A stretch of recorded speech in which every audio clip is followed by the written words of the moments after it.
So today I'm going to be talking about this virtual reality wingsuit simulator that Nissan built.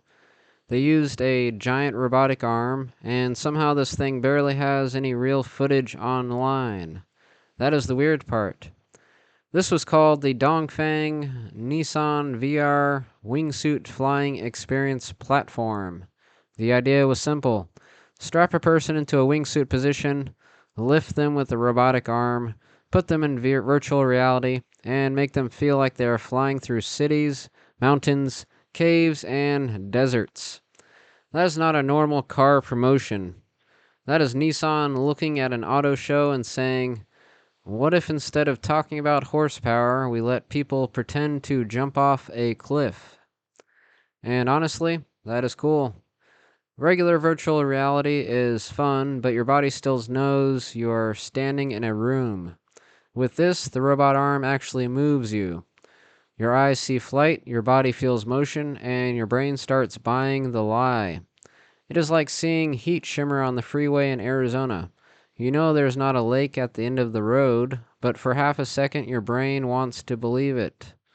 Now imagine that same trick, except a robot arm is making you feel like you are in a wingsuit flying.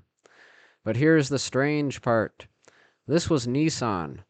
People used it. There are photos and write-ups.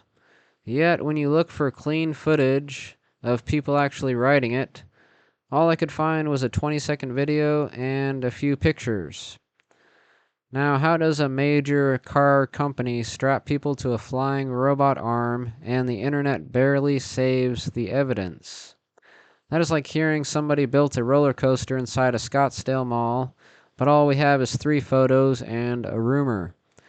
And this gets even more interesting when you compare it to Jump, the virtual reality wingsuit simulator in Utah. Now, personally, I would not want to go to Utah for any reason whatsoever. But I have to admit, this is a cool thing that happens to be there for some reason. Now, Jump is not the same as the Nissan robot arm setup. It is more like a hyperreal wingsuit simulator with virtual reality, wind suspension, and a real flying position. But it proves the concept. People want extreme experiences without actually becoming a cautionary tale.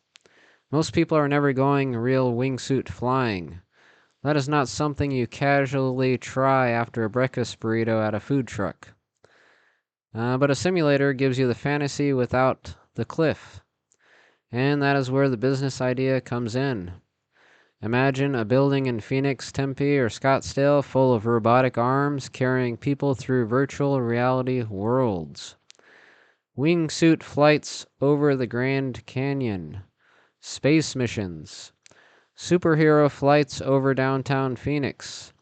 A fake monsoon ride where wind machines hit you like Haboob season got trapped indoors. All without the risk of a fatal collision with the Earth. That would be way more exciting than another escape room next to a vape shop.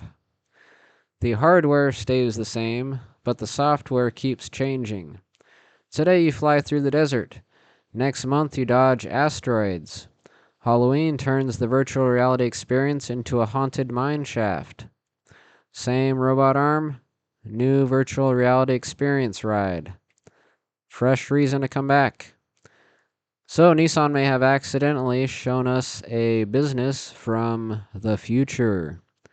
A robotic arm does not have to stay in a factory welding metal. It can become a ride system. It can carry people through fake worlds that feel real enough to scare them and thrill them. And somehow, one of the coolest examples barely has any footage online. Very suspicious. Would you try a robotic arm wingsuit simulator? And would you go to Utah for the Jump virtual reality simulator? Wingsuit simulator, that is.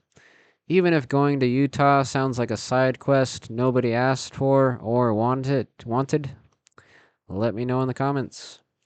And subscribe, because the future of entertainment might be a warehouse full of robot arms throwing people through imaginary skies. All right, that's it. That's all, folks.